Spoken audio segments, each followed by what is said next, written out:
नमस्कार। आज हम बात करेंगे एक कलाकार से अभिनेता से नेता बने हुए व्यक्ति की। जी हाँ, हम बात कर रहे हैं गोविंदा की। प्राप्त खबर के अनुसार इनके पैर में गोली लगी है। कई लोग कई सारी अटकलें लगा रहे हैं कि ऐसा हो सकता है, वैसा हो सकता है, ऐसा क्यों हुआ, वैसा क्यों हुआ है। तो हम जानेंगे कि ये इन्होंने कैसे शुरुआत करी, कैसे ये आगे बढ़े, फिर क्यों, क्या हो सकता है, क्या पॉसिबिलिटीज़ हो सकती है। तो इनका सफ़र शुरू हुआ था लव 86 से। ये विरार के रहने वाले थे और थोड़ा बहुत इनका फिल्मी बैकग्राउंड भी था। वैसा बहुत बड़ा फिल्मी बैकग्राउंड नहीं था, लेकिन ये इन्होंने विरार से शुरुआत करी। धीरे धीरे इनको फिल्में मिलने लग गई और इन्होंने बड़े बड़े एक्टर्स के साथ काम किया, जैसे राजेश खन्ना, दिलीप कुमार, राजकुमार, ऐसे बड़े बड़े एक्टर्स के साथ काम किया। ये सीरियस फिल्में कर रहे थे ज़्यादातर। फिर आया 90 के दशक का वो दौर जहाँ पे गोविंदा और डेविड धवन की कॉमेडी कमाल करने लग गई। लोग गोविंदा और करिश्मा कपूर को देखने के लिए थिएटर तक जाने लग गए, लाइनों में लग लग के इनकी फिल्में देखने लग गए। फिर स्वर्ग जैसी सीरियस फिल्म करने के बाद इन्होंने कॉमेडी की तरफ रुख किया, जैसे 16 और शबनम, कुली नंबर 1, आंटी नंबर 1, बेटी नंबर 1, दूल्हे राजा, राजा बाबू, हसीना मान जाएगी, ऐसी फिल्में इनकी आने लग गई।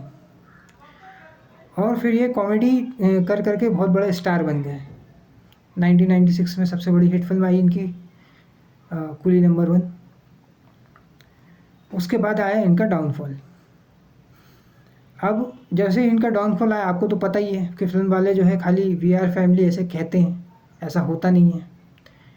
जैसे ही इनका डाउनफॉल आया तो इनके साथ सारे जो लोग थे वो छिटक गए और दूसरे लोगों के साथ फिल्में बनाने लग गए। अब इन्होंने सोचा, थोड़ी बहुत फिल्में करी, लेकिन जब इनकी फिल्में नहीं चल पाई तो इन्होंने राजनीति की तरफ रुख किया। राजनीति में इनको बड़ी सफलता मिली। इन्होंने राम नाईक को मुंबई की एक सीट से हरा दिया। अब मुंबई की सीट से हरा दिया, लेकिन ये फिर कुछ कर नहीं पाए। वहाँ भी ऐसा लगा कि ये कुछ लंबे लंबे फेंक रहे हैं। फिर इन्होंने वापस कमबैक करने की कोशिश करी भागम भाग और पार्टनर जैसी फिल्म से। इनका कमबैक दोनों फिल्मों में सक्सेसफुल रहा, लेकिन इसके बाद इनकी फिल्में फिर से नहीं चली। फिर इनके जब भी कोई स्टेटमेंट आते थे तो उल्टे सीधे आते थे। कभी ये डेविड धवन पे कुछ उल्टा बोलते थे, कभी वरुण धवन पे, कभी करण जौहर पे, कभी सलमान खान पे, कभी ये मेरी फिल्म छीन ली गई है, कभी ये कहते थे कि मेरे को थिएटर नहीं मिल रहे हैं। तो धीरे धीरे लोग इनसे कटते चले गए और ये एक इररिलेवेंट पर्सन बन गए। इन्होंने बीच में कोई एक अच्छी फिल्म करी फ्राइडे करके, और हॉलीडे में और किल दिल में इनका कैरेक्टर रोल था या फिर केमियो था। तो ये धीरे धीरे लोगों को दिखा रहे थे, लेकिन एक ऐसा दर्शक वर्ग है जिनके अंदर अभी भी वो एक नॉस्टैल्जिया है। अभी भी ये चाहते हैं कि गोविंदा कमबैक करें। फिर रंगीला राजा इनकी आखिरी फिल्म थी और इन्होंने कुछ म्यूज़िक वीडियो भी कहे जो उसी ज़माने के थे। आज अगर आप ट्विटर पे जाएंगे तो इन्होंने आज भी अपने बायो में हीरो नंबर 1 लिख के रखा है। इसका मतलब ये आज भी 1996 में ही है। अगर सही समय पे ये ताल में, गदर में जैसी फिल्मों में अगर कैरेक्टर चरित्र अभिनेता देवदास में अब निभा लेते तो शायद इनका करियर आगे बढ़ जाता, जैसे अनिल कपूर का और संजय दत्त का, अमिताभ बच्चन का करियर आगे बढ़ गया। फिर इन्होंने थक हार के शिवसेना की तरफ रुख किया, फिर से पॉलिटिक्स इन्होंने ज्वाइन करी। जो इन्होंने पहले कहा था कि कभी भी पॉलिटिक्स में नहीं जाएंगे, लेकिन इनको जाना पड़ा। अब शिवसेना को पहले पता था कि अगर इनको टिकट दिया तो ये काम धाम हो सकता है नहीं करें, इसलिए इन्होंने इनको टिकट दिया ही नहीं गया।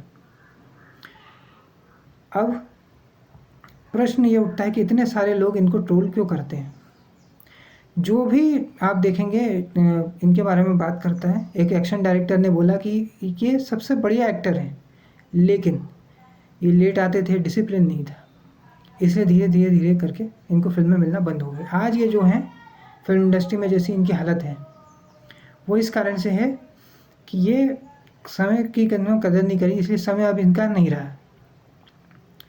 और एक चरित्र अभिनेता वाली अभिनेत्री थी, चरित्र पात्र जो करती थी, उन्होंने भी ये कहा है कि हमेशा लेट आते थे। इनकी अभिनेत्रियों ने भी ये कहा है कि जब तक ये आते थे तब तक तो हीरोइन का मेकअप भी हो जाता था और वो एक नींद भी पूरी कर लेती। लेकिन कई सारे डायरेक्टर प्रोड्यूसर ये मानते थे कि ये आते लेट थे, लेकिन ये 4 घंटे में 3 दिन की शूटिंग पूरी कर लेते थे।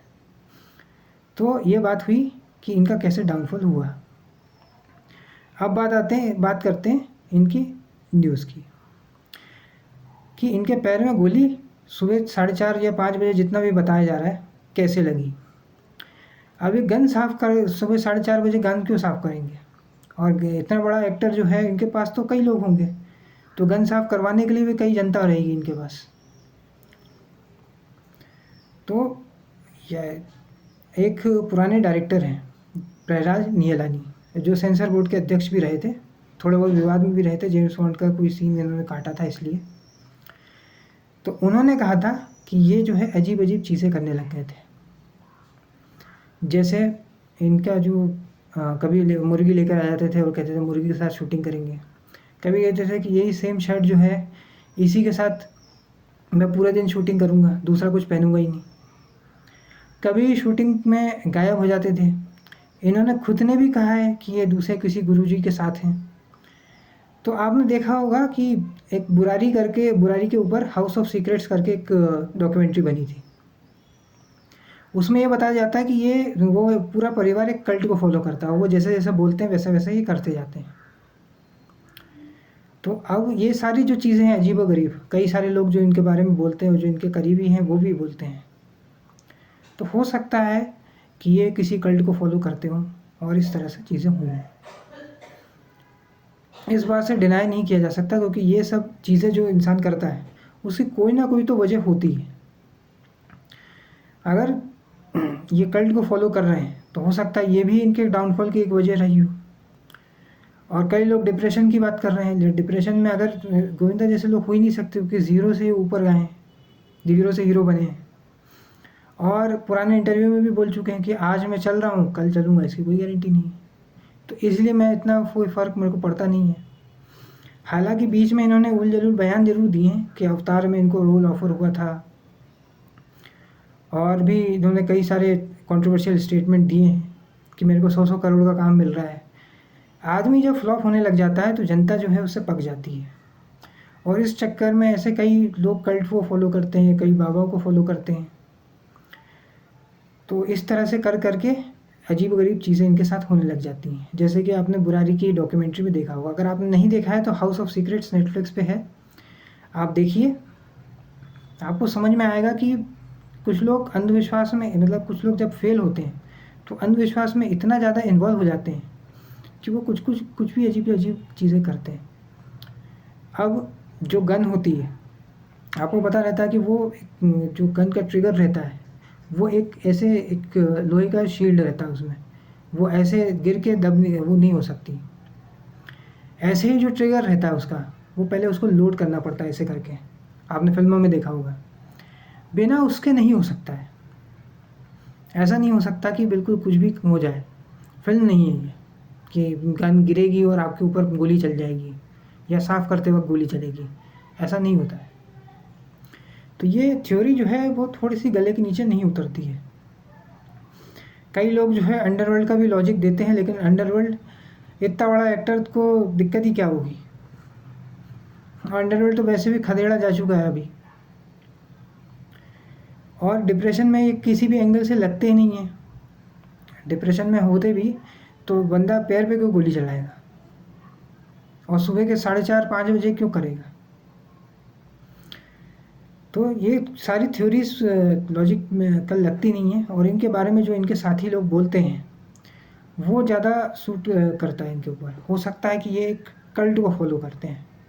वो कल्ट जो है वो कल्ट वाले जो इनको बोल रहे हैं वैसा वैसा ही करते जाते हैं, और इसी चक्कर में ये आज हाशिए पर पहुंच चुके हैं। आज इनके लोग मीम बनाते हैं, ट्रोल करते हैं, और बहुत बुरी तरह से ट्रोल करते हैं। उम्मीद है ये जल्दी रिकवर होंगे। रिकवर करने की वीडियोस और फोटोज़ भी आ रही हैं। रिकवर करेंगे और पॉलिटिक्स में कुछ बड़ा करेंगे, क्योंकि जनता को शिवसेना से बहुत उम्मीदें हैं। पास्ट में भी शिवसेना ने बहुत सारे कार्य किए हैं और इनसे भी उम्मीदें हैं। चुनाव भी चल रहे हैं, तो एक स्टार सेलिब्रिटी का एक अलग इम्पैक्ट पड़ता है मुंबई में भी और मुंबई के बाहर भी, महाराष्ट्र के भी। तो इन्होंने हॉस्पिटल से बाहर आने के बाद कई लोगों को धन्यवाद दिया है, अपने करीबी लोगों को और मुख्यमंत्री को भी। उम्मीद करते हैं कि गोविंदा वापस हाशिए से ऊपर उभरेंगे और बाकी हमें एक अच्छी से अच्छी फिल्में देंगे, राजनीति में भी कुछ कमाल करेंगे, लोगों के लिए काम करेंगे। आज के इस वीडियो में इतना ही। अगर ये वीडियो आपको पसंद आया तो वीडियो को लाइक करें, शेयर करें और चैनल को सब्सक्राइब करें। धन्यवाद।